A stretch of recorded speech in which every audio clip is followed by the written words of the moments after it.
Shalawam, Shalawam, brother Masha, coming back to us some more precepts in the quick cut. This is Jacob's Trouble lesson, part 2. I'm going to just continue where we left off at, uh, which is Ezekiel chapter 2 and verse 3, right? Ezekiel chapter 2 and verse 3.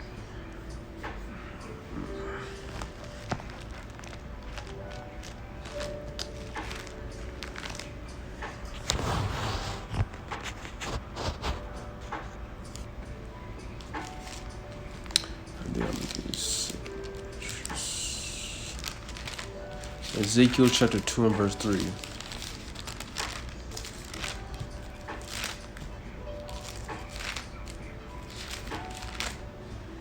Right, let's see. It says, "And he said unto me, Son of man, I send thee to the children of Israel, to a rebellious nation that hath rebelled against me. They and their fathers have transgressed against me, even unto this very day.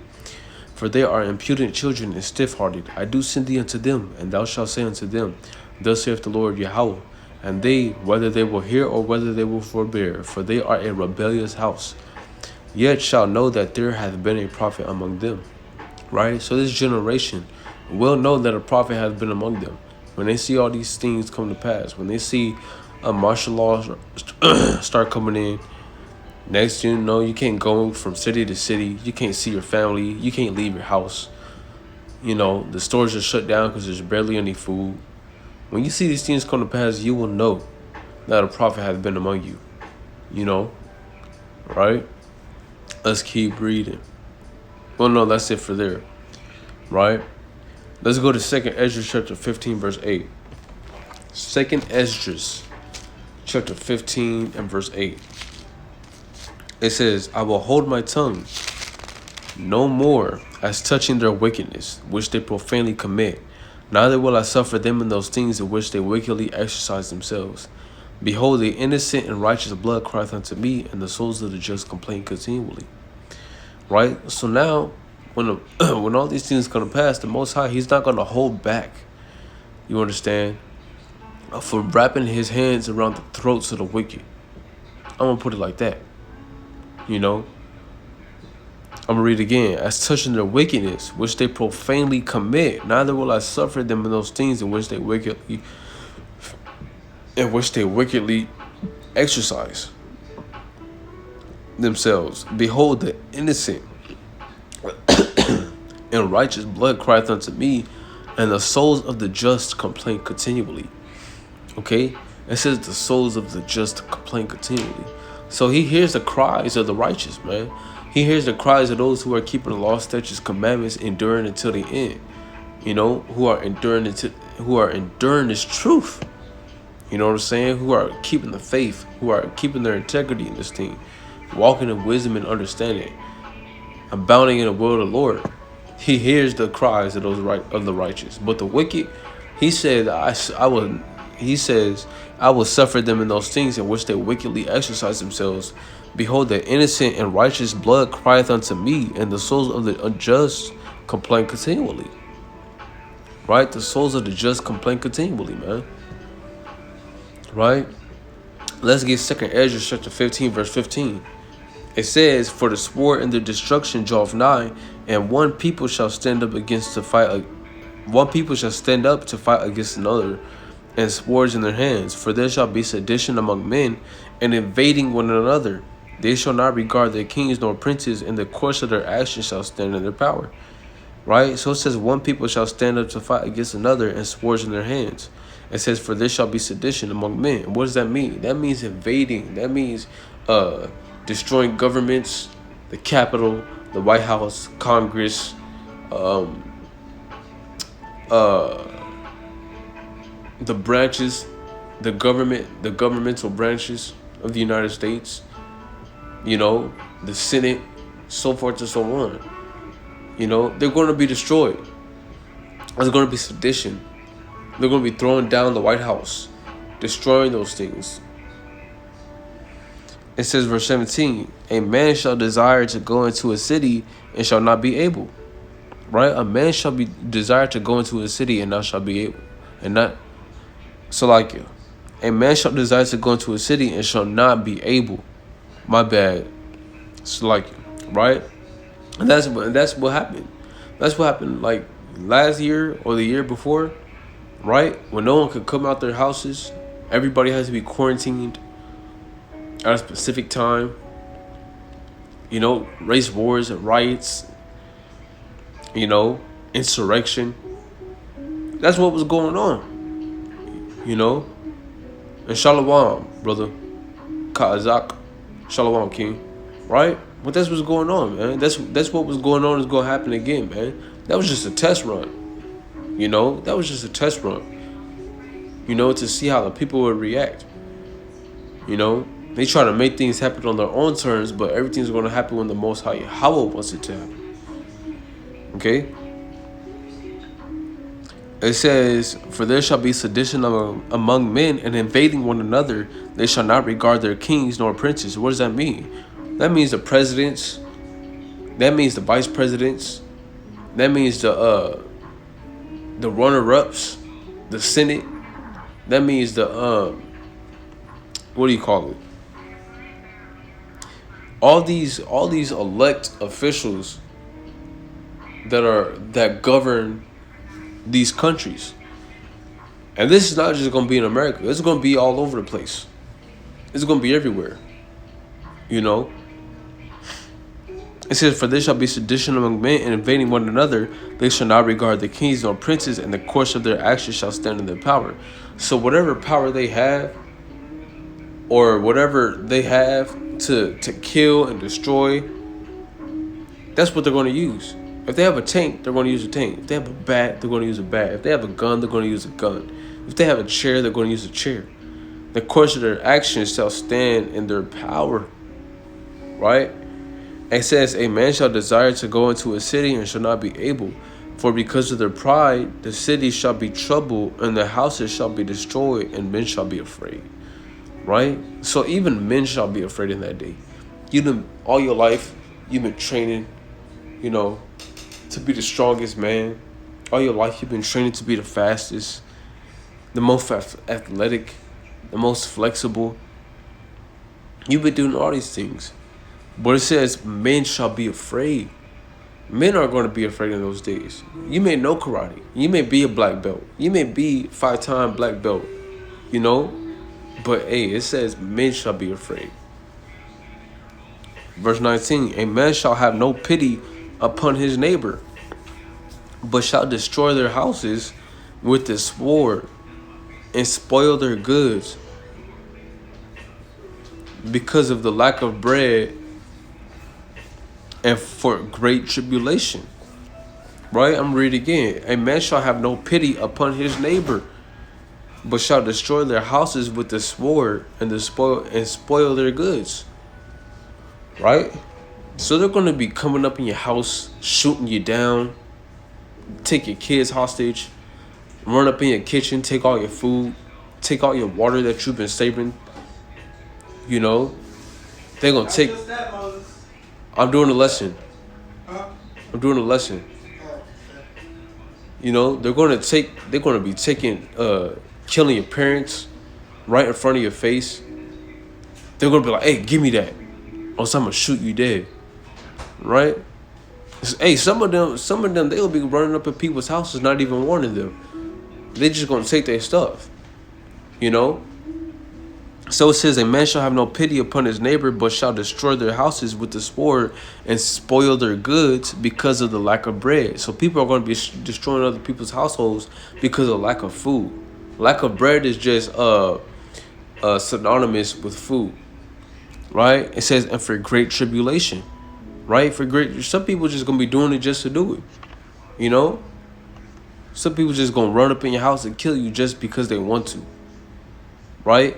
It says in verse 20, "Behold, saith God, I will call together all the kings of the earth to reverence me, which are from the rising of the sun," yada, yada, yada, right? But this is talking about Jacob's trouble. You understand? It's going to be bad in that day, man. It's going to be real bad, okay? Let's go to Isaiah chapter 3 and verse 5.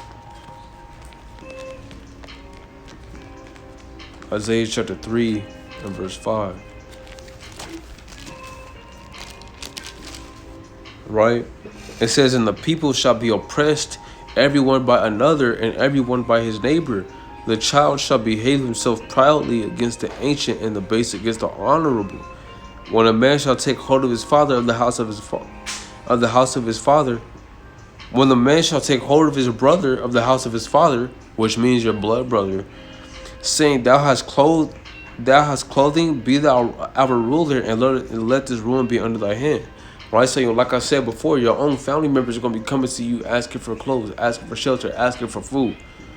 Right? It says, in that day shall he swear, saying, I will not be an healer, for in my house is neither bread nor clothing. Make me not a ruler of the people.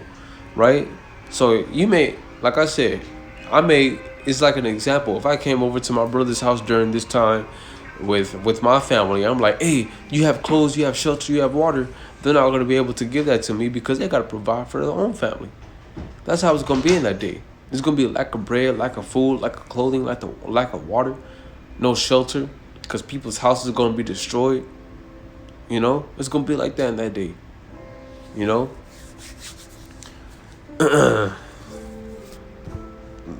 It says, let's go to 2nd Ezra chapter 16, verse 18.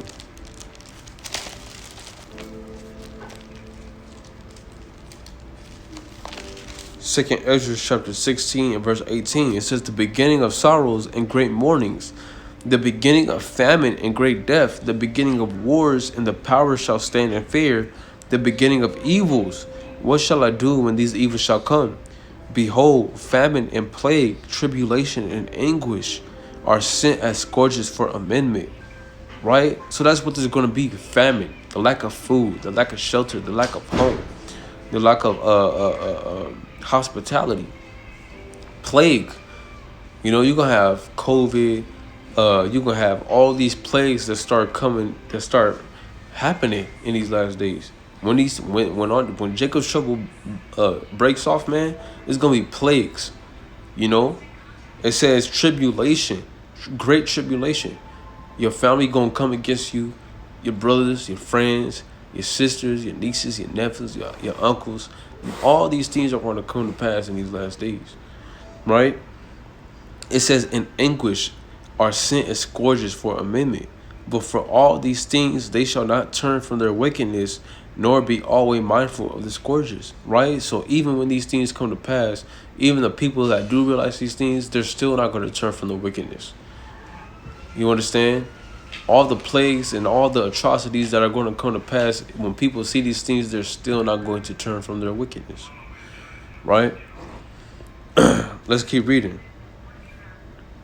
No, Salakia. Let's go to verse 35. All the way down. We're going to read all the way down to verse 35. It says, but for all these things, they shall not turn from the wickedness, nor be always mindful of the scourges. Behold, victuals shall be so good cheap upon earth. Right? So stuff like plates, stuff like home necessities that you may need, all these things are going to be cheap in those days. That's how bad it's going to be, because there's not going to be a lot. There's not going to be a lot of stuff. You understand? It says, behold, victuals shall be so good cheap upon earth, that they shall think themselves to be in good case.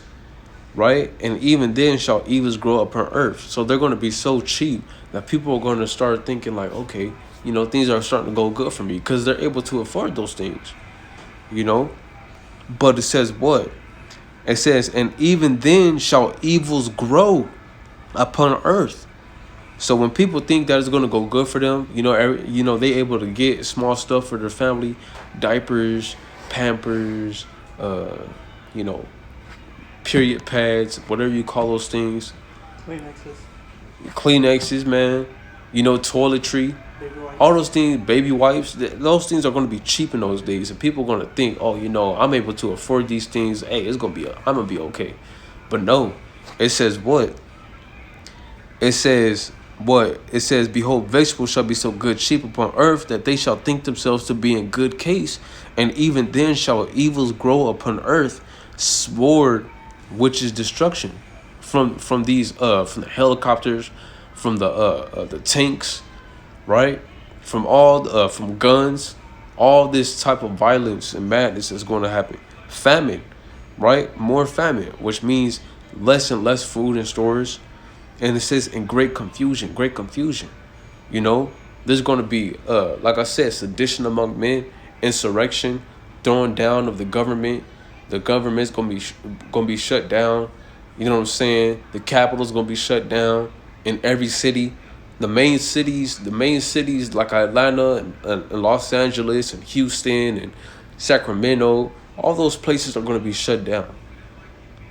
You know, it's gonna be boarded up just like it was last year. You know, when they had they spray painted the damn the boards say do not enter. You know, people throwing bricks at the buildings. You know, destroying the glass on the towers. That's how it's gonna be, and these cities are gonna be shut down. Right? It says, "For many of them that dwell upon earth shall perish of famine, and the other that escape the hunger shall the sword destroy." So even if people do have food in those days, they're still going to be destroyed.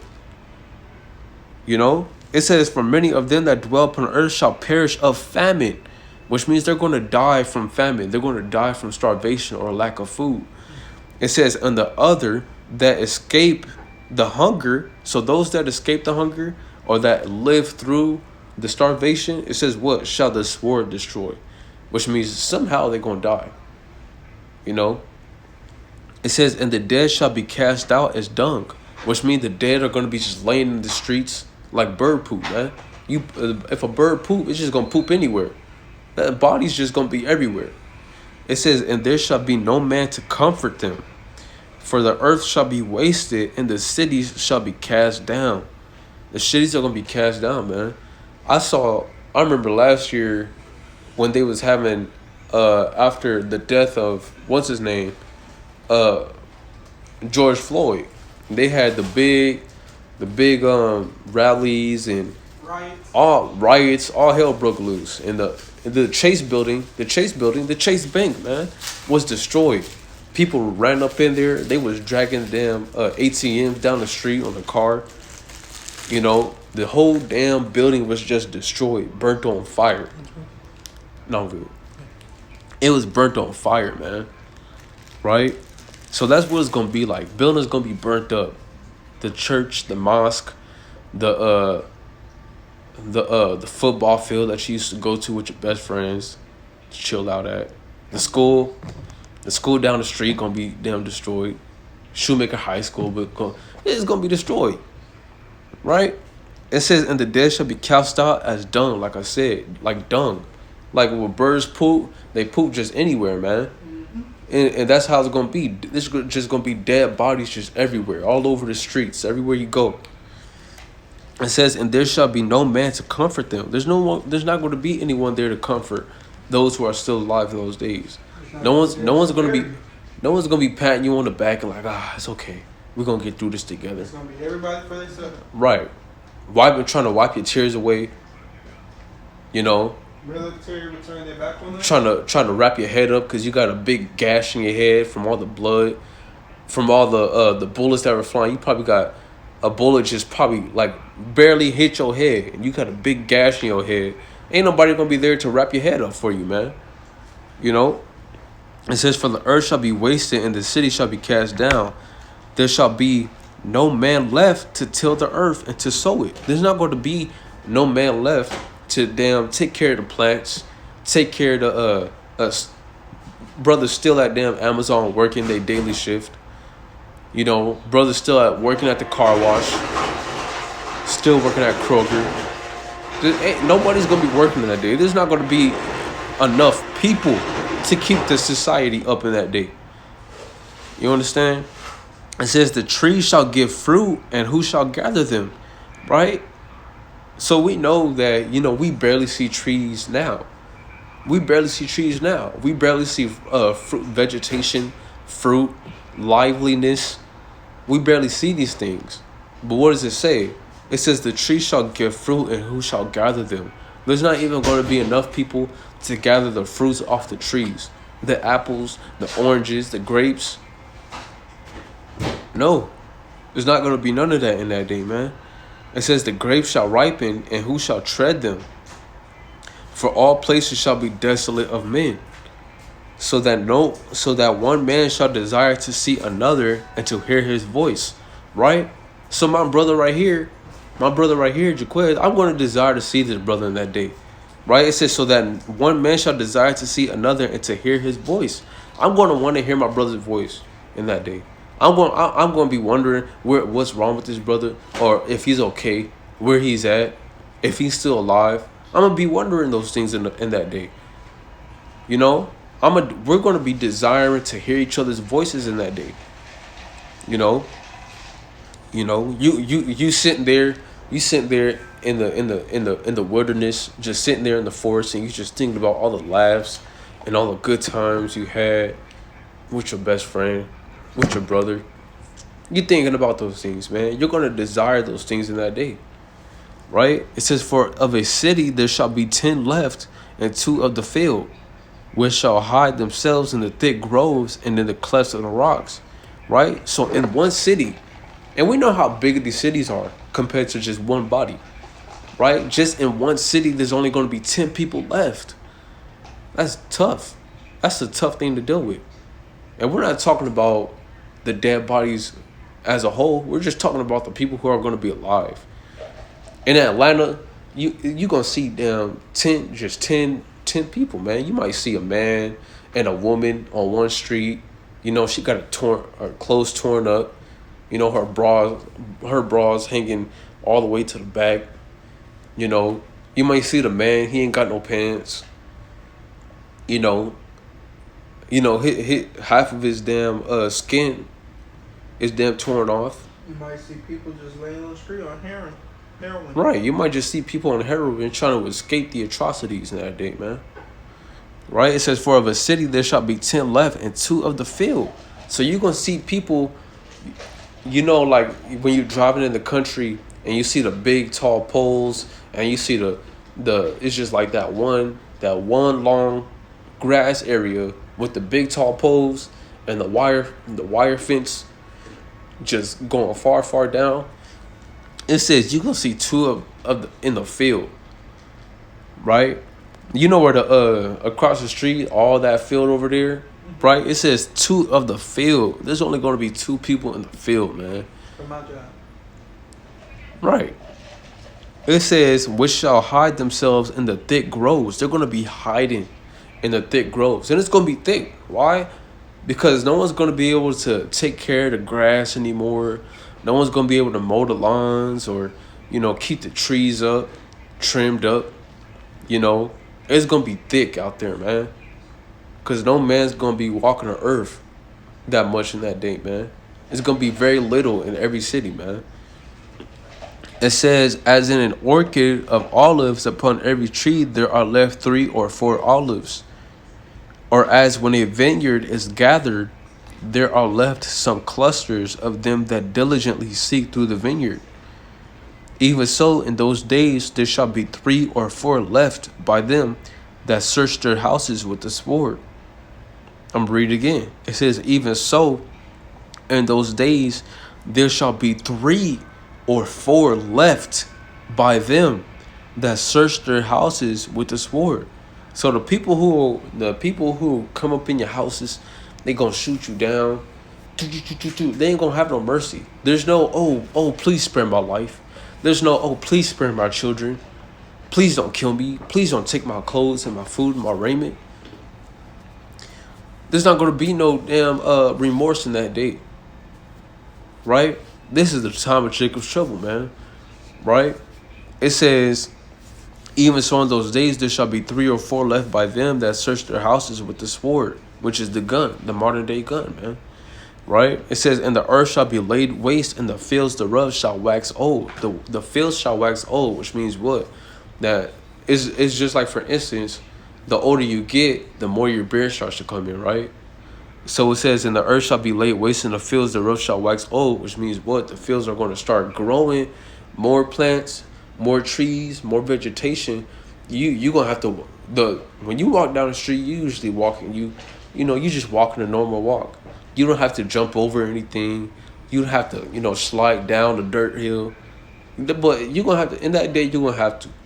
You're gonna have to. The sidewalks are going to just crack up. Right, the sidewalks gonna be cracked up. You know, the ground, you might break your ankle because you fell into a ditch. You know, the trees growing, trees falling over, grass just growing up super high. You know, you gotta kind of swim through it. That's how it's gonna be. You know, it says, "And the earth shall be laid waste, and the fields thereof shall wax old, and her ways and all her paths." Right, her ways and all her paths, the sidewalks, like the brother was bringing out, the sidewalks and the streets. Right, it says, "Shall grow full of thorns, because no man shall travel there through." Right, so the sidewalks and the streets are going to grow with thorns and thistles, man, because no man is going to be able to travel through in those days. It's going to be just like the movie I Am Legend with Will Smith. You know, desolate. You know, he alone. So when he goes to the store to pick out a movie, you know, he talking to a mannequin because he ain't got no one else to talk to. He got to be in. He got to be in the house at a certain time because the heathens coming out at night. You know.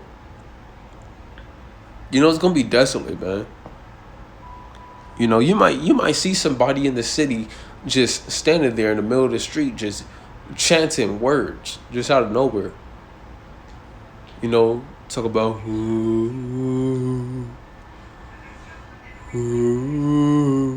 all depressed. You know, trying to remember their favorite song to keep them, you know, happy. You know, you gonna see these things in that day, man. And just know, there's not gonna be a lot of men left in that day, man. You're gonna see just bodies, dead bodies in the streets, just mad full of dead bodies, man. Right? Let's continue. It says the virgins shall mourn, having no bridegrooms. What does that mean? That means the young women and the women in that day, they're not going to have nobody to protect them. They're not going to have no man to protect them in that day. That's tough. So it's only right for you women to get right now. You understand? It's only right. You know. It says the virgins shall mourn, having no bridegrooms. The women shall mourn, having no husbands. You see that? The women are going to mourn not having a husband. Why? Because they're going to have to see their husband get put to death. Hey, that's tough. That's tough. You know, it says the woman shall mourn having no husband. Their daughters shall mourn having no helpers.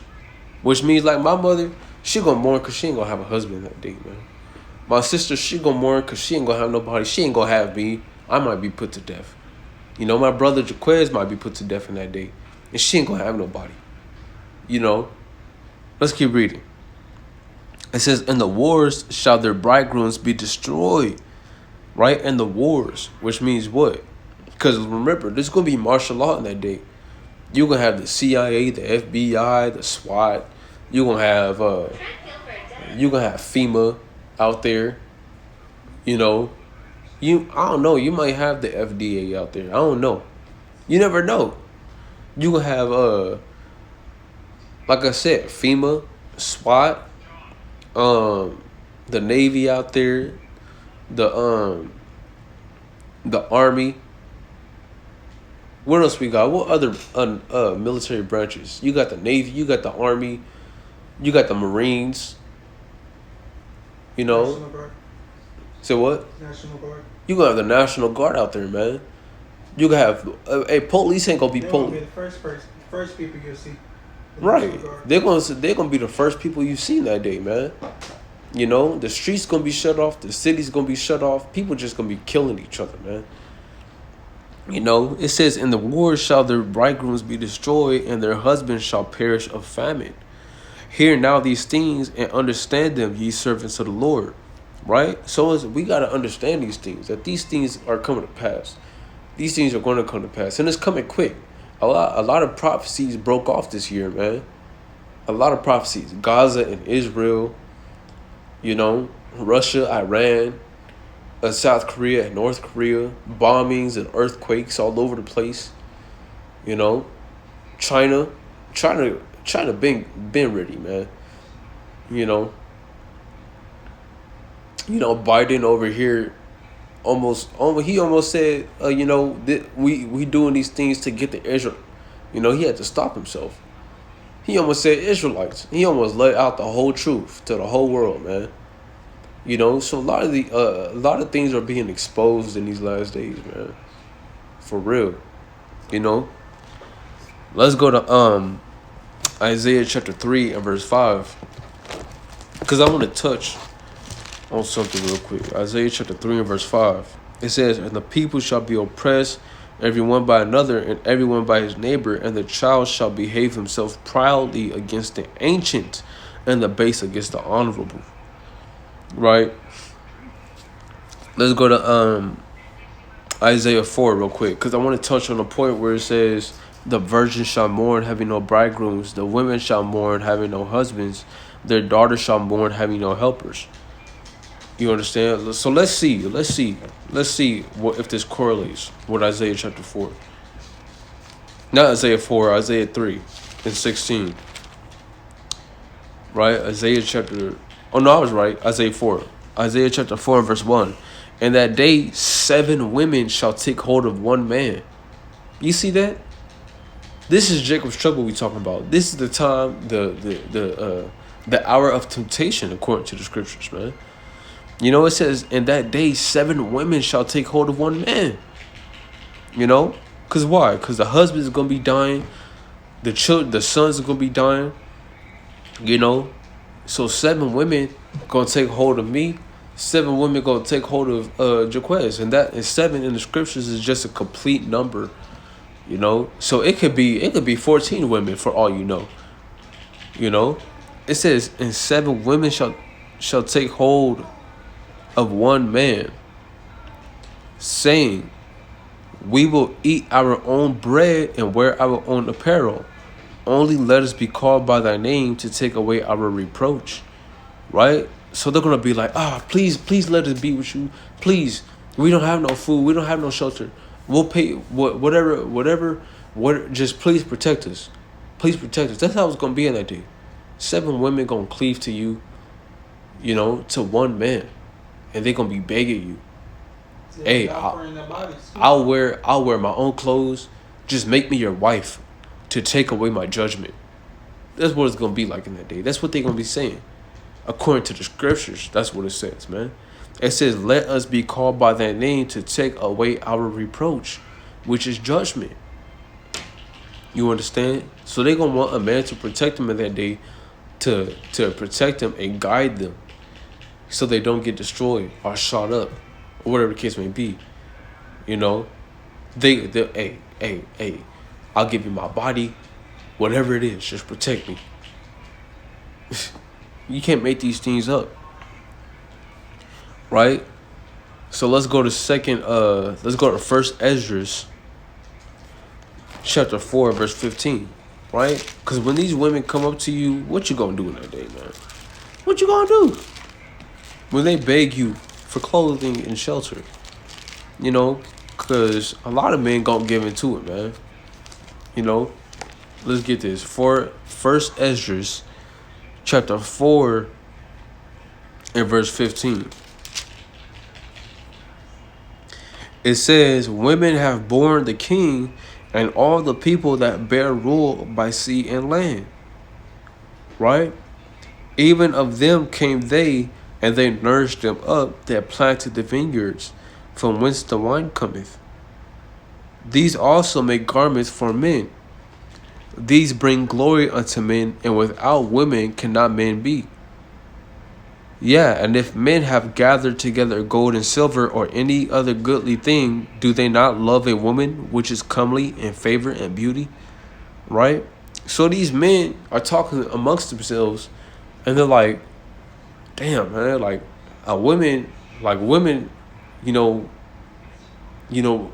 put a lot into this, into the lives of men. Women birth kings. Women, a man would leave golds and riches for a woman. That's what they were saying. Let's see what it says. And it says, "And yeah, if men have gathered together gold and silver or any other goodly thing, do they not love woman, which is comely and favor and beauty?" And letting all those things go, do they not gape? And even with open mouth, fix their eyes fast on her. Right? So they look at women. Still like you, my bad. They look at women like, they tempted by these women, man. They'll give up anything for a woman. They give up golds and riches, the pricely things. It says that letting all those things go, do they not gape? And even with open mouths, fix their eyes fast on her? And have not all men more desire unto her than unto silver or gold, or any goodly thing whatsoever? A man leaveth his own on his own father that brought him up, and his own country, and cleaveth unto his wife. Right? So a man, he does all these things for a woman, man. A man will live for a woman. A man will die for a woman. A man will leave his own family, his own father and mother that brought him up. He'll leave his own country, his own city from which he came. He'll leave all those things for a woman, right? And this is just to touch on the point that, 7 women shall cleave to one man. Because a lot of men in that day are going to be so tempted by these women that they going to give into it. And they going to do it. They're going to be like, all right. Women going to be getting raped in that day, man. Women going to be getting their stomachs cut open and their babies taken out. It's going to be happening, man. Everything you could possibly think, Because remember, in Daniel chapter 12, verse 1, it says that it's going to be a time like never before on the face of earth. Right? So let's keep reading. A man leaveth his own father that brought him up in his own country, and cleaveth unto his wife. He sticketh not to spend his life with his wife, and remembereth neither father nor mother nor country. So you may have a wife. You may go from, you may go from Georgia to Hawaii to be with your wife, man. You don't think about your family. You don't think about your mother, your father. You just think about your wife. It says, by this also ye must know that women have dominion over you. Right? So on a righteous aspect, women do have dominion over men. Women, and the thing about it, women don't realize how much power they have when they do what their husband tells them to do. Because when they do what their husband tells them to do, their husband is going to put more trust in their woman, and then be like, all right, I trust her to do this. She gonna go to the store, and she gonna come back with the groceries. Everything gonna be good. He not thinking, she might be over at some dude's house. No, he not thinking that. Women don't realize how much power they have when they actually do right by their own men. Right? It says, by this also you must know that women have dominion over you. Do ye not labor and toil and give and bring all to the woman? Right? Don't you labor day in and day out? Right? You working 10-hour shifts 4 days a week just to bring all the money back to your wife so she can make it house or home, so she can make it groceries, the meal, right? So she that air bed, she can make it into a king size bed.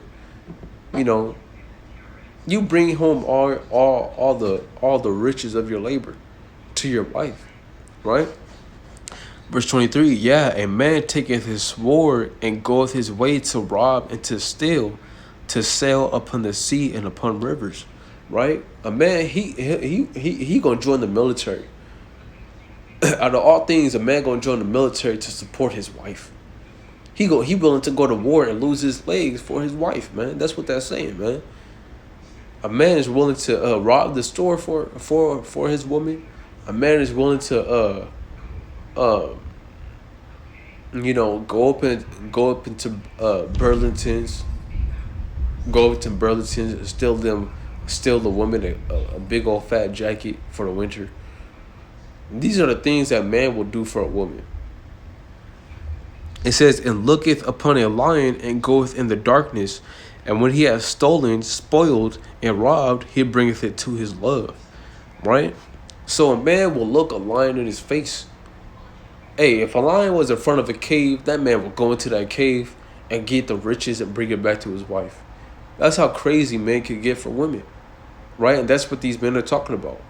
That men, is it really women that have control over men, or is it men that have control over women? And that's what these men are talking about, you know. So it says, and when he have stolen and spoiled and robbed, he bringeth it to his love. Wherefore a man loveth his wife better than father or mother. Yeah, many there be that have run out of their wits for women, right? So when these women, in Isaiah 4:1, when these women take hold of one man, these men are going to accept it. Are going to accept that. They're going to be like, you know what? You know, they're going to be like, you know what? I'll do it. I'll do it. I'll do it. I'm alone after all. I'll do it. You know, that's what men going to do in that day.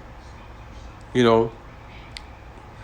Yeah, many there be that have run out their wits for women and become servants for their sakes. Right? That's why we got a lot of effeminate men these days, man. You know, they want to do what the woman says. Hey, the woman, I saw this damn TikTok. I said this on my last live, but I saw a damn TikTok with a woman walking down the street with a damn dog leash around the man's neck. And he's just okay with it. I saw another video, dude's baby mama come up in the store while he's at work, drops the son off and leaves. You know? Hey, a woman argues with a man, he don't even, hey, you better pipe the hell down. He don't do that. A man's like, They're like, it's okay, it's okay. Yeah, it's okay. That's what men do nowadays. Effeminate men.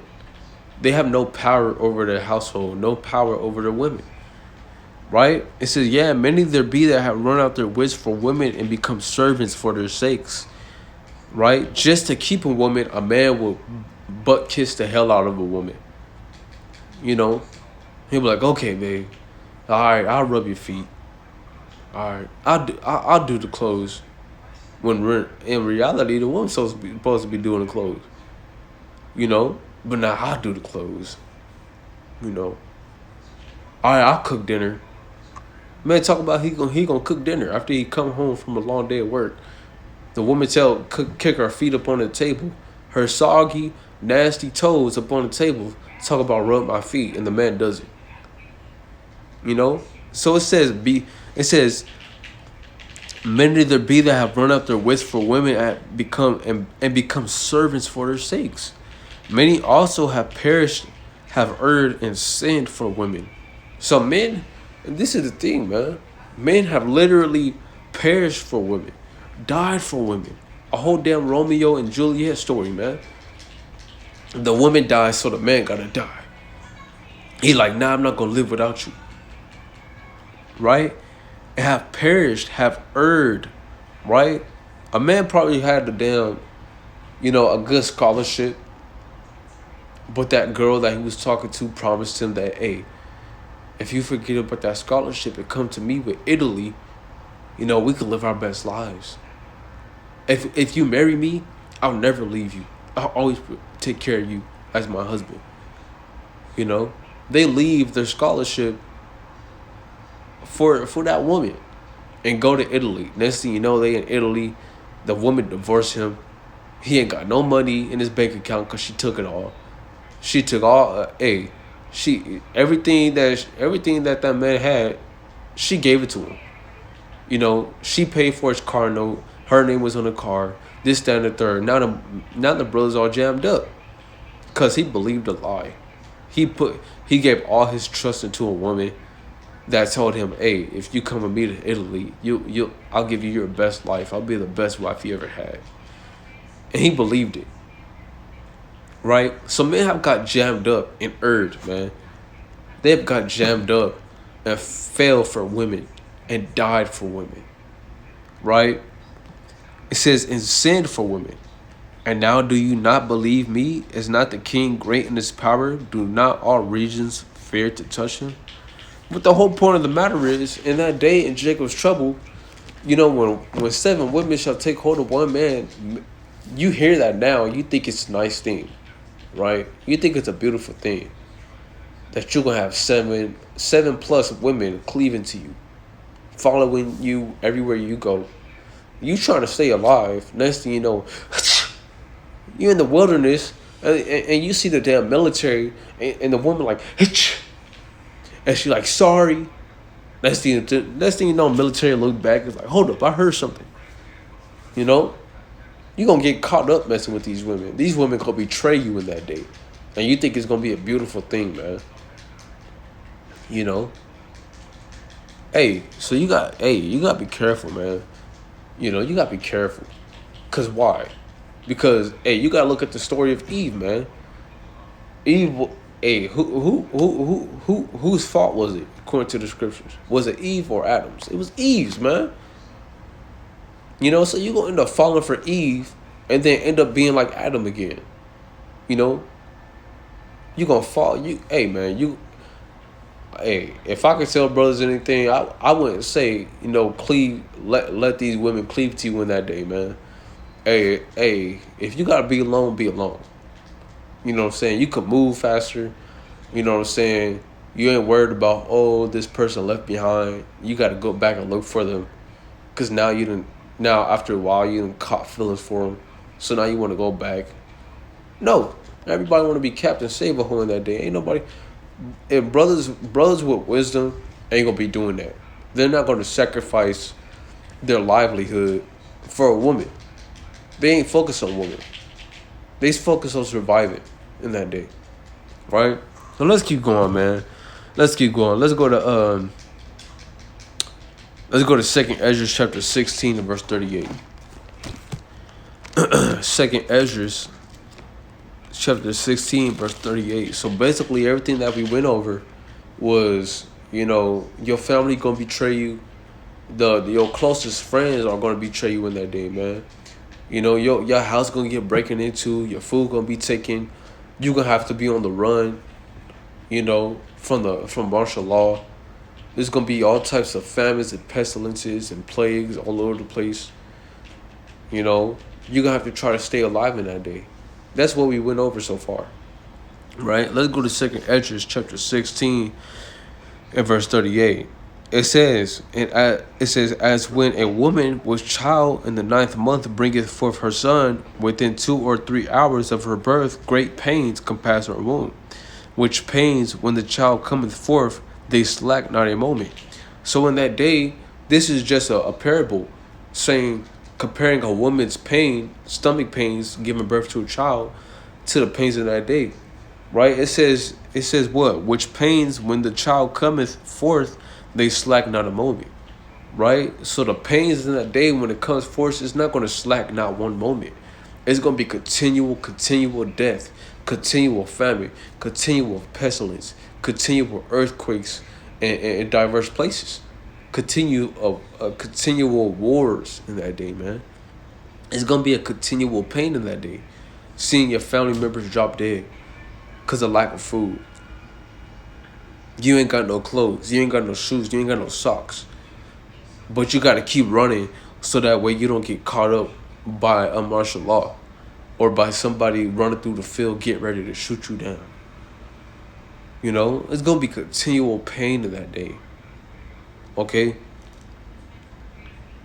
Let's go to verse 39. Even so shall not the plagues be slack.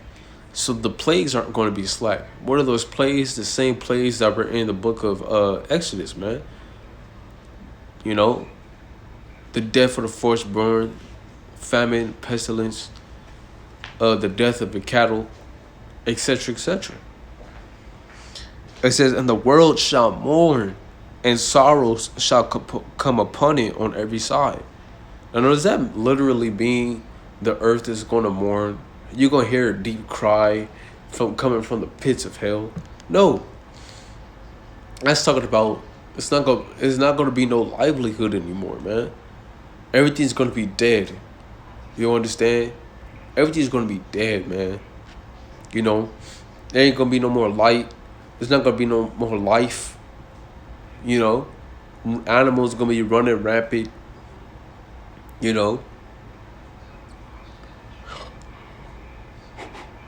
Right. So let's go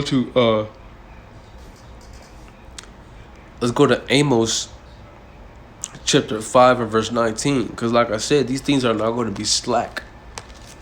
Right? Let's go to Amos chapter 5 and verse 19. So like you.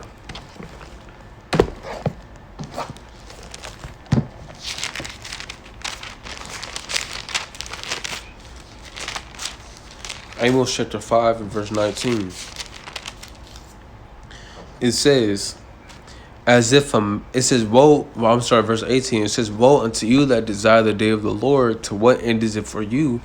The day of the Lord is darkness and not light, as if a man did flee from a lion and a bear met him, or went into the house and leaned his hand on the wall and a serpent bit him. Right? So every corner you turn in that day, it's just gonna be constant, just madness. You know, it's like as if you fled from a lion and a bear met you, right? So you run from being chased down the street by some crazy goons. Next thing you know, you turn a corner, you go further down the street, and you get chased by a damn KKK members. Then next thing you know, you run further down the street, you try to get some rest and catch your breath.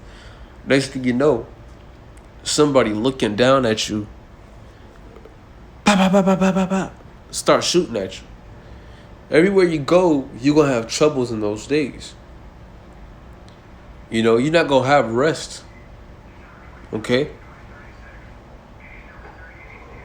Let's go to 2nd Ezra chapter 15 and verse 40.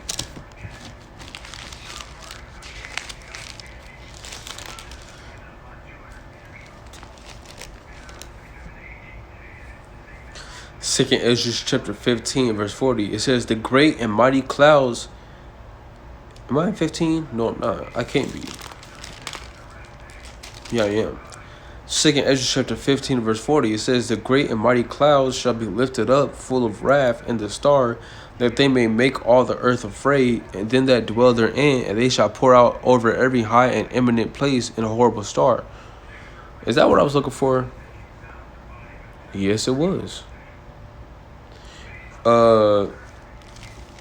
Second. So like you.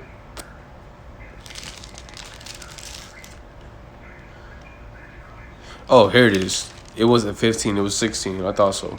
2nd Ezra chapter 16 verse 40. O my people, hear my word. It says, O my people, hear my word. Make you ready to the battle.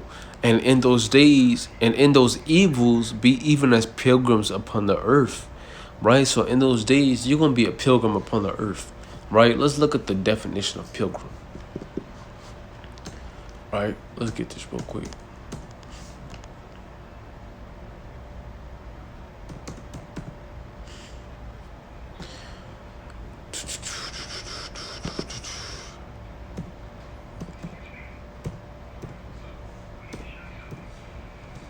Let's get this definition. What?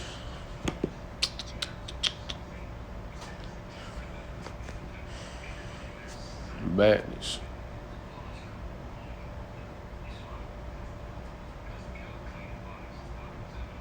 Well, I'm not gonna waste my time. But a pilgrim is someone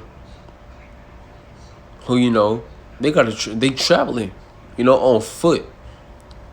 You know, traveling on foot long distances. You know, so you're going to have to be a pilgrim upon the earth in those days, man. Ain't no going to be, oh, I'm going to go to the gas station. I'm going to see if they got I'm going to see if they got gas. Ain't no, I'm going to try to catch a ride. Call me an Uber. You know, get a lift. You know, you hitchhiking. Ain't no trying to jump a train. Ain't none of that in that day, man. Ain't gonna be none of that. Right? So you're gonna have to be a pilgrim upon the earth in those days. Right? Let's go to 2nd Ezra chapter 15 and verse 56. 2nd Ezra 15 verse 56. It says, like as thou hast done unto my chosen, saith the Lord, even so shall God do unto thee, and shall deliver thee into mischief. Thy children shall die of hunger, and thou shalt fall through the sword. Thy city shall be broken down, and all thine shall perish with the sword in the field. They that be in the mountains shall die of hunger, and eat their own flesh. So people gonna be eating their own flesh in that day because of lack of food. That's tough. You you you trying to tear it off. It hurts, but you gotta you trying to eat. You know what I'm saying?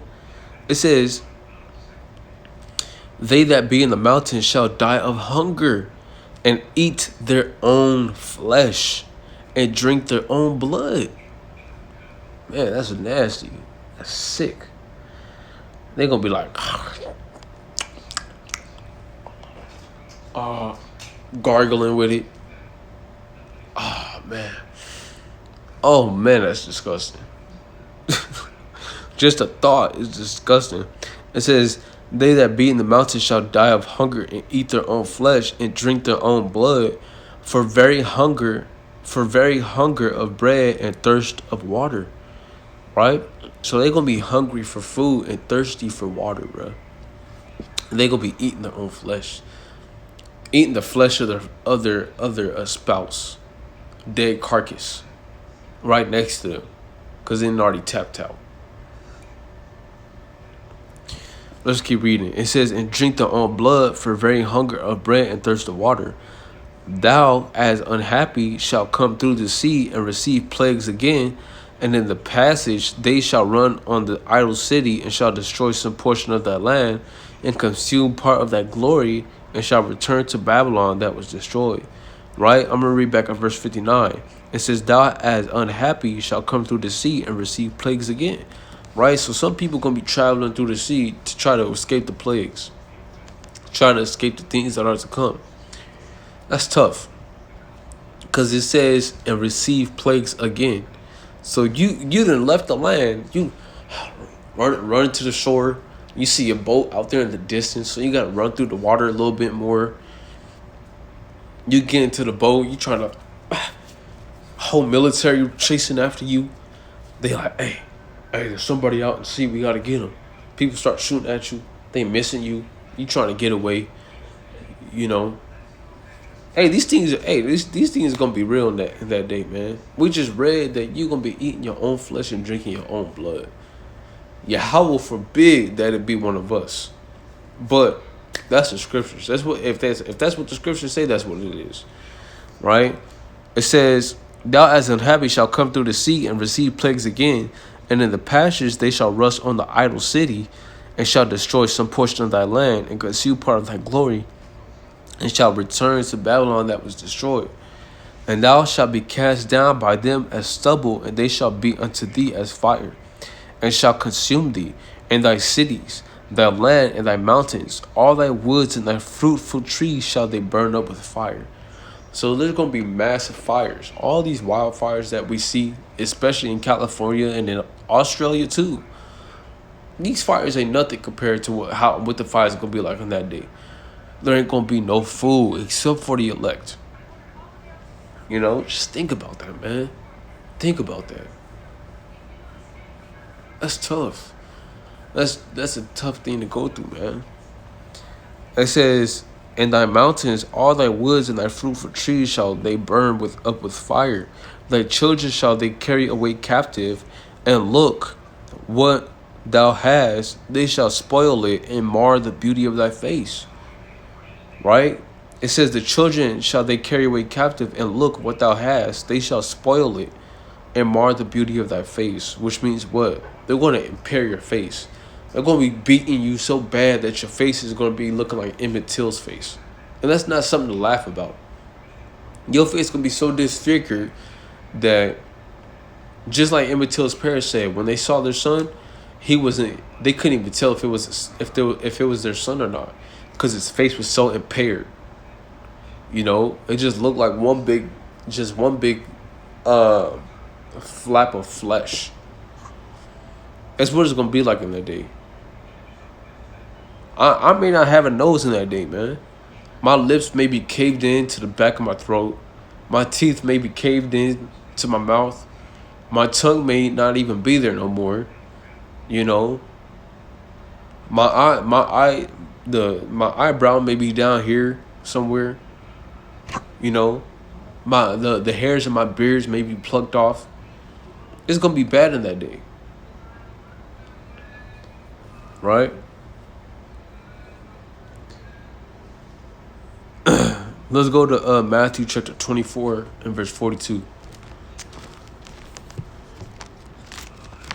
Matthew chapter 24 and verse 42. It says, 2 women shall be grinding at the mill, the one shall be taken and the other left. Right. It says, watch therefore, for ye know not what hour your Lord doth come. But know this, that if the good man of the house had known in what hour and what watch the thief would come, he would have watched and would not have suffered his house to be broken up. Right? So you gotta watch for these things, man. Because if you would have been watching, you would have known that these things are coming to pass. You would have been seeing the signs already. You got brothers who've been watching the signs the whole time they've been in the truth.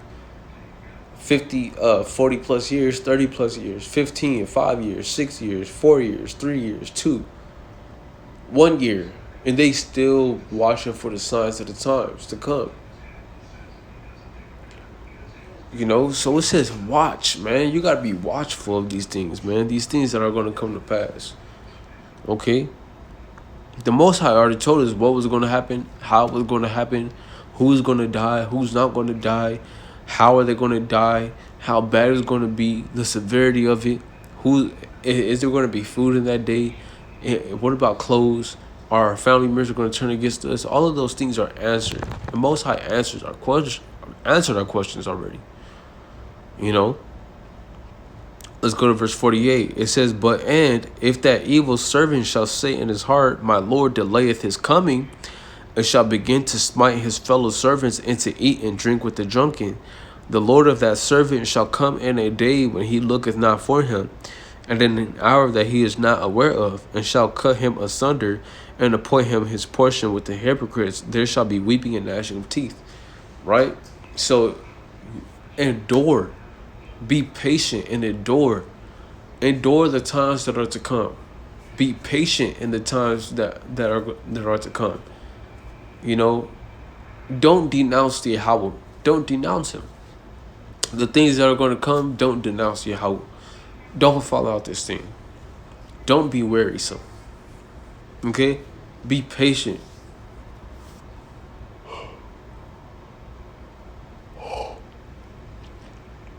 Be patient.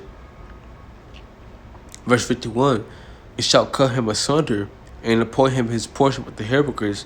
They shall be weeping and gnashing of teeth. Right? So don't fall out this thing.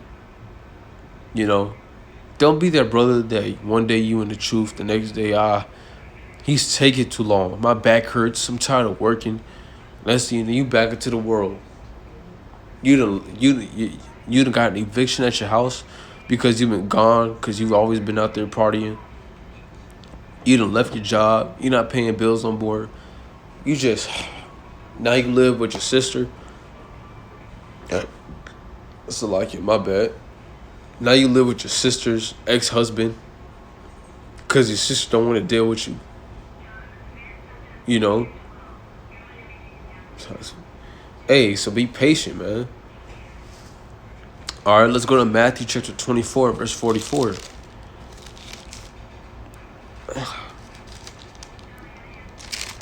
It reads, therefore be ye also ready, for in such an hour as ye think not the Son of Man cometh. Who then is a faithful and wise servant, whom his Lord hath made ruler, over all his goods? But and if that evil servant shall say in his heart, my Lord delayeth his coming, and shall begin to smite his fellow servant, and to eat and drink with the drunken. So if you start,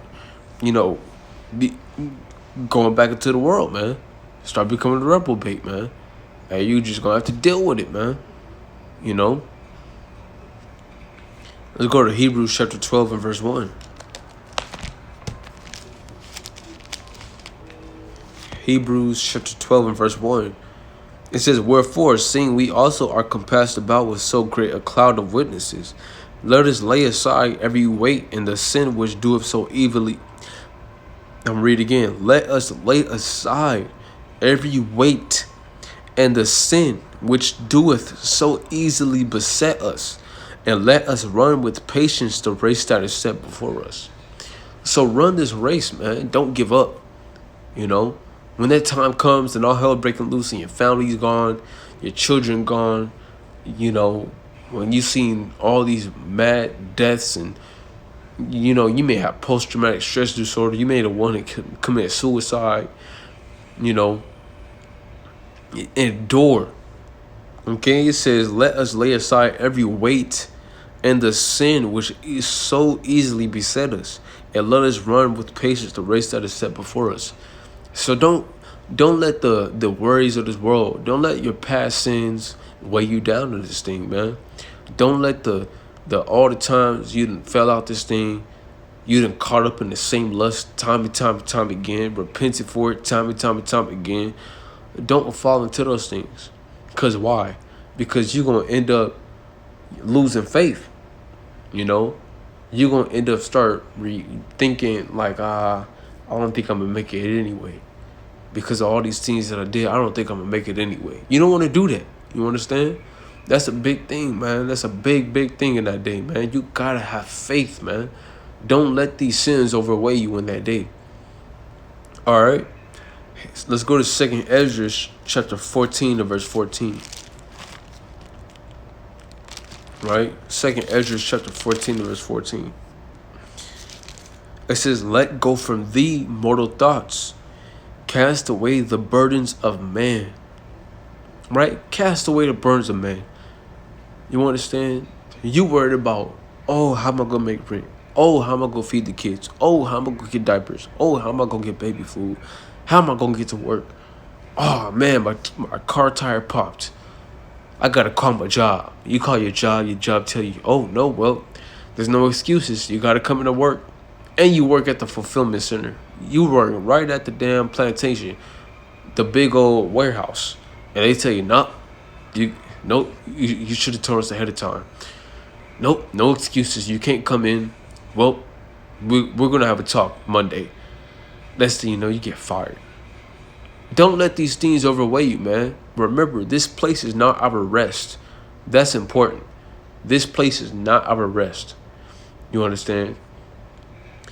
So let's keep reading. It says, "Let go from the immortal thoughts, cast away the burdens of man, put off now the weak nature." Put off the weak nature. You understand? Get your household in order. Get your children in order. Get your wife in order. Okay? And don't be ashamed if your family don't want to hearken. Don't be ashamed if your family don't want to hearken. Because guess what? You can't do nothing against the truth but for the truth. You know? So whether they were here or forbear, it's all prophecy. They all just going with the flow. They are all in the spirit that the Most High wants them to be in. You understand? It says, "And set aside the thoughts that are most heavy unto thee." So in that day, you may have seen your children get shot to death. You may have seen, damn cartel come up inside your crib, take everything you got. They done went down the whole damn street. Now they're at your house. They done came to your house, damn started, and they cutting your daughter's head off. And you gotta sit there and watch.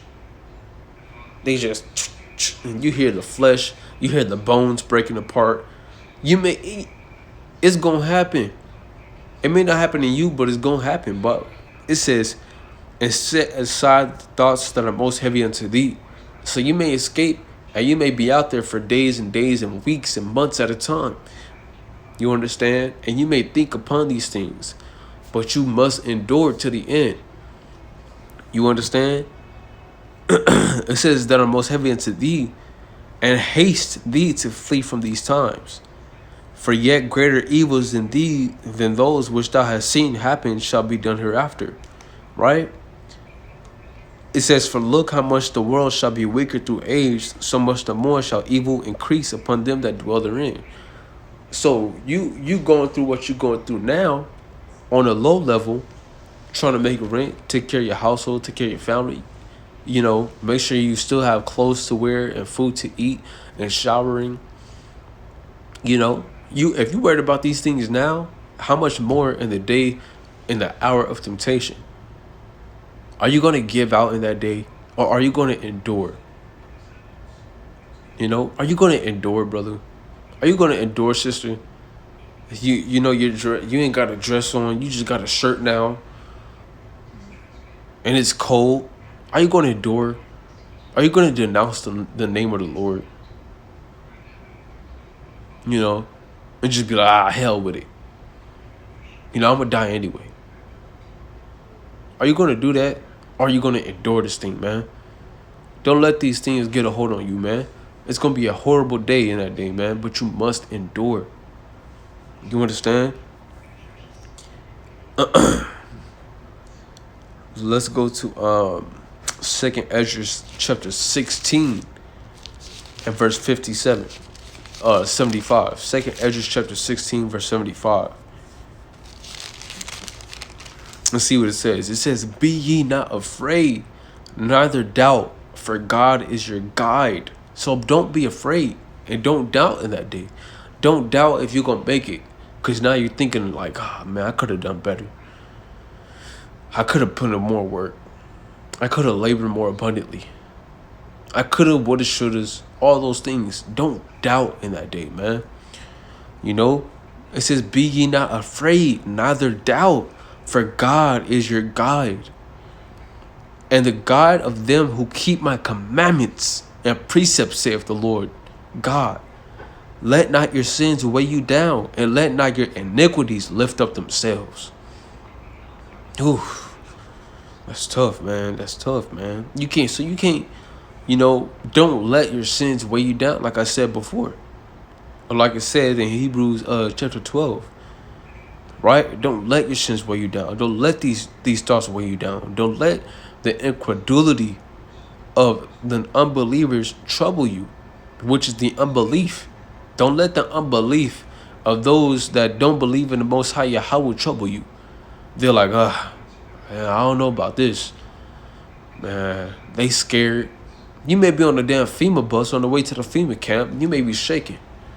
Or you may see somebody shaking it, and they like, they just talking about all the things that could possibly be happening at the place where you're about to go. They may be sitting there in their hands just, man, what if there's a tranquilizer, or what if they feed us to lions? What if they have us get our heads chopped off? What if this? What if that? Don't let those unbelievers who don't believe in Yahweh while Yahweh Shai, don't let them trouble you. Don't let their unbelief trouble you. You understand? You got to stand bold for the Lord. All right? Now let's go to 2nd Ezra chapter 7 and verse 3. We almost done, man. 2nd Ezra chapter 7 verse 3. It says, "And I said, Speak on, my God. Then said he unto me, The sea is set in a wide place, and that it might be deep and great. But put the case, the entrance were narrow and like a river. Who then could go into the sea to look upon it and to rule it? If he went not through the narrow, how could he come into the broad?" Right? So if you can't go down this narrow path in life, if you can't go down through the it's very thin. It's a very thin place. You know how people say, "Oh, I got a small circle. I don't talk to too many people." You know, you gonna go down that path. It's just gonna be you. Right? Are you willing to go down that path? You got lava on this side, you got water on this side, and you gotta walk down this straight, narrow path. Your legs shaking down on the way down the path, because you don't want to fall to the right or to the left. It says there is also another thing. Well, verse 5, "Who then could go into the sea to look upon it and to rule it? If he went not through the narrow, how could he come into the broad?" There is also another thing. A city is builded and set upon a broad field, and is full of all good things. That city is the kingdom of heaven. It says the entrance thereof is narrow. In order to get to the kingdom of heaven, you got to go through the narrow. and it's set in a dangerous place to fall. So it's set in a dangerous place to fall. All this Jacob's trouble is set in a dangerous place to fall. So on the way to the kingdom, as you're enduring through the trials and tribulations of Jacob's trouble, it says the kingdom is set in a dangerous place. Not literally in that dangerous place, but in order to get to that kingdom, to get to the glory, you got to go through the danger. As if there were a fire on the right hand, and on the left a deep water. It says, and one only path between them both, even between the fire and the water, so small that there could be but one man go there at once. So it's so narrow that only one man can go in at once. And you got the fire and you got the deep water. Now you may fall into the fire and just die. You may fall into the deep water and drown and die. That's why you got to stay on the straight and narrow path to the kingdom. Stay diligent, stay enduring. Okay? Let's go to Matthew chapter 6 and verse 19. Matthew chapter 6 and verse 19. We almost done.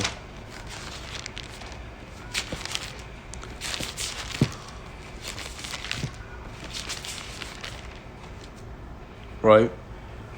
It says, lay not up for yourselves treasures upon earth, where moth and rust doeth corrupt, and where thieves break through and steal. But lay up for yourselves treasures in heaven, where neither moth nor rust doeth corrupt, and where thieves do not break through nor steal. Right? So lay up your treasures in heaven. Endure. Build up your faith. Fast and pray. And stay diligent. Stay vigilant. Stay occupied in the scriptures. Stay occupied in the scriptures. You know what I'm saying? Let's keep reading. Verse 20. But lay up yourselves treasures in heaven, where neither moth nor rust doeth corrupt, and where thieves do not break through nor steal. For where your treasure is, there will your heart be also. So if your heart is focused on the next damn TV show that's gonna come on, the next Christmas movie, the next Halloween movie, you focused on the next event that's gonna come, you know, the next dance battle that's coming to your town, coming to a city near you, the next WWE match event that's coming to you, the next damn football game, you trying to get to the damn NBA when all hell's breaking loose. Don't set your mind on those things. That's madness. Okay, it says, so where your treasure is, there will your heart be also. So if you focus on other things, that's where your heart is. And that's, you know, and you're gonna reap the benefits of what you get. If you want the damn NBA championship, you go get the NBA championship. While this brother over here, he wants the kingdom, so he gonna get the crown of life. Cause that's what he wants. That's what he set his mind on. That's what he studied for and prayed for and fasted for, gave alms for, kept the high holy days, went out to the highways and byways and gave his body as a living sacrifice for this truth. Because he wanted the kingdom of heaven. You know, growing in the fruits of the spirit. Because he wants the kingdom of heaven. And all you want is a damn football signed by your damn favorite your football player, man. You know? Things that don't last long. Why not just suffer for the things that are eternal? You understand? Verse 23, but if thine eye be evil, thy whole body shall be full of darkness. If therefore the light that is in thee be darkness, how great is that darkness? Right? Verse 24, no man can serve two masters, for either he will hate the one and love the other, or else he will hold to the one and despise the other. You cannot serve God and mammon. So you got to choose. You got to choose wisely. Are you going to set your mind on things in this world or things of the kingdom? Do you want the kingdom of heaven as blacks, Hispanics, and Native Americans, God shows the people, the Hebrew Israelites that the Bible speaks of, the real Jews? Do you want the kingdom of heaven? Or do you want to set your mind on the things of this earth? You know, you want to get back with that white girl that you was with. You want to go out to the damn bar and get drunk because it feels good and you can escape from the damn COVID-19 madness that's going on. Salakia, I shouldn't have said that. You know? But that's what you damn focused on, man. That's madness. You should be focused on wanting to get into the kingdom of heaven. On bettering yourself according to the scriptures. You know? Examining yourself every day. Repenting daily. Fasting weekly. Praying every day. You know? You should be wanting to do those things. Not setting your mind on folly. This place is not our rest. You know? We gotta focus on the kingdom of heaven, man. Ain't no time to be focusing on this madness. This place is finna be wiped out, man. It's finna be wiped out. Right? Let's go to Ephesians chapter 5. Ephesians chapter 5. Oh my gosh, my back. Ephesians chapter 5 and verse 16. Ephesians chapter 5 verse 16. It says, redeeming the time because the days are evil. Wherefore be ye not unwise, but understanding what the will of the Lord is. Right? So you got to redeem the time. All the time that you wasted in your life, you got to focus all that time and all your mind on these scriptures. Focus all your time and your mind on receiving the kingdom of heaven. What is it? What are you going to do from this day forward to go harder for the Lord? What are you going to do from this day forward to magnify the name of the Lord? Are you going to fast 3 times more than you used to? Are you going to pray 10 times more than you used to? Are you going to study day in and day out more than you used to? Are you going to sacrifice your sleep for this truth? What are you going to do? You got to redeem the time, you know, because the days are waxing worse and worse, you know, quickly. You understand? Let's go to First Corinthians chapter 7 and verse 29. 1 Corinthians chapter 7 and verse 29.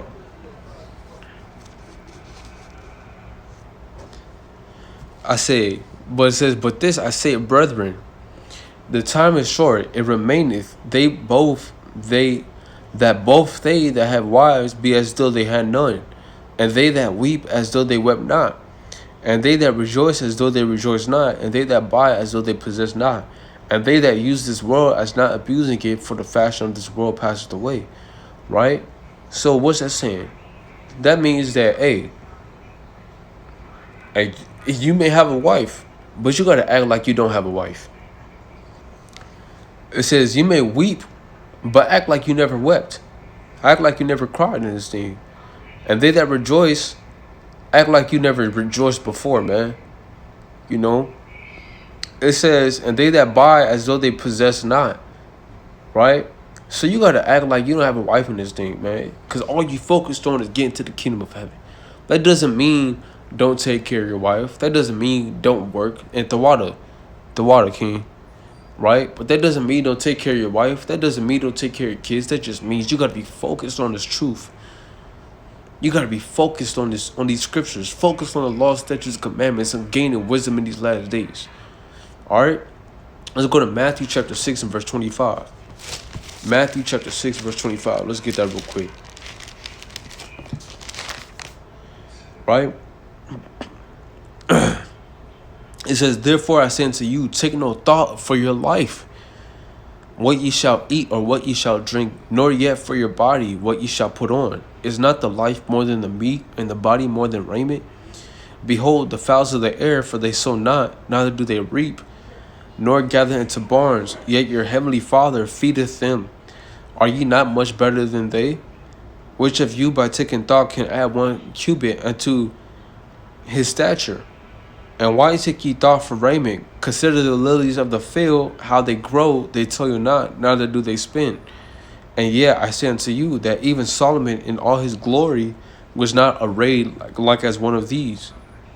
Wherefore, if God so clothe thee, the grass of the field, which the today is and tomorrow is cast into the oven, shall he not much more clothe you, O ye little of faith? Right? So all you guys who are worried about the things of this world, you gotta remember, don't worry about the things, don't worry about having food, clothes, and raiment. As long as you're keeping the law, statutes, and commandments, Yahweh is going to keep a roof over your head. Yahweh is going to give you food to eat and clothes to wear. Yahweh, even in the day of Jacob's trouble, man, he's still going to feed you. He's still going to shelter you. He's going to protect you from the things that are going to come to pass. You understand? So don't be worried about these things, man. Cast off the burdens of man. You know, that's the least. The things of this world should be the least of our worries. It shouldn't even be a part of our worries. It shouldn't even be a part of. It shouldn't even be on the list. That's how small these things are, man. Okay. It says, verse 32. I'm sorry, verse 31. Therefore take no thought, saying, what shall we eat, or what shall we drink, or wherewithal shall we be clothed? For after all these things do the Gentiles seek. For your heavenly Father knoweth that ye have need of all these things. But seek ye first the kingdom of God and his righteousness, and all these things shall be added unto you. So all these things are going to be added unto you. There's no, man, I don't know if I'm going to make this rent. Man, my car's behind. My registration is behind. I'm 2 months behind on my car note. Hey, cast thy burdens to the side, man. And look forward to the things that are in front of you, man. Right? Let's go to Isaiah chapter 33, verse 6. And after that, we got 2 more precepts. Isaiah chapter 33 and verse 6. And this is a good precept right here. I like this precept. I love this precept. Isaiah chapter 33 and verse 6. It says, and wisdom and knowledge shall be the stability of thy times, and strength of salvation. The fear of the Lord is his treasure. So wisdom and knowledge are going to be the stability of thy times. That's why you got to indulge yourself into these scriptures day in and day out. And people, oh, you study too much. You could do that some other time. Your parents start telling you that. No. You got to, put everything into these scriptures, man. You know, Isaiah 33 and 6, and wisdom and knowledge shall be the stability of thy times. This wisdom is going to be what gives you stability, what stabilizes you in these last days. Keep you grounded. You know, keep you focused. Keep you enduring. You know, let's go to Ecclesiastes chapter 9 and verse 16. Ecclesiastes chapter 9 and verse 16. It says, then said I, wisdom is better than strength. Nevertheless, the poor man's wisdom is despised, and his words are not heard. Right? It says wisdom is better than strength. So all those people who are out here training, trying to get ready for Jacob's trouble, they gotta trying to go to the gym every day, bench press, all these things. Don't even worry about that, man. You know, because the Lord got you. If you truly have faith, the Lord going to protect you in that day. It says, then said I, wisdom is better than strength. That's plain upon tables. It says, nevertheless, the poor man's wisdom is despised, and his words are not heard. The word of wise men are heard in quiet more than the cry of him that rules among fools. Wisdom is better than weapons of war, but one sinner destroyeth much good. Right? Wisdom is better than weapons of war.